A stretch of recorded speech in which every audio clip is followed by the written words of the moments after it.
L'annonce est intervenue sans avertissement, mais c'est maintenant officiel.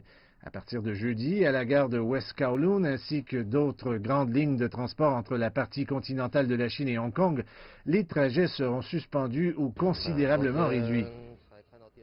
J'ai appris cela hier. Heureusement, j'ai acheté des billets la veille et je pars aujourd'hui. Beaucoup font ce que cet homme a fait. Il se rend sur le continent avant la fermeture de la station le lendemain. Sur mon application de réservation de billets de train, il est indiqué que tous les billets pour la ville de Guangzhou dans le sud de la Chine ont été vendus.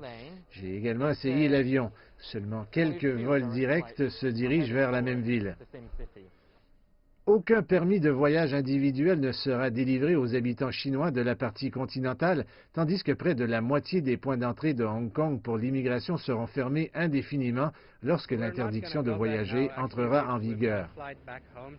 Nous n'allons pas rentrer maintenant. En fait, nous avons un vol de retour ce soir parce que nous avons aussi peur qu'ils ferment l'aéroport et nous serons coincés.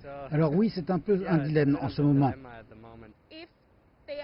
S'il s'agit des gens de Hong Kong, je pense qu'ils peuvent revenir, mais ils doivent les isoler car le virus restera dans le corps au moins 10 à 14 jours. Certains suggèrent une fermeture complète de Hong Kong pour empêcher la propagation du virus. La signification de la fermeture complète de tous les points de contrôle aux frontières est très difficile à comprendre, car il y a un si grand nombre de Hongkongais qui voyagent entre ces endroits, que ce soit entre Hong Kong et la partie continentale, et Hong Kong et d'autres endroits. Il n'est donc pas nécessaire d'arrêter tout trafic de passagers à une échelle aussi massive et complète. Près de 300 Hongkongais ont perdu la vie lorsque le SRAS a éclaté en 2003. Cette fois, la ville ne prend aucun risque.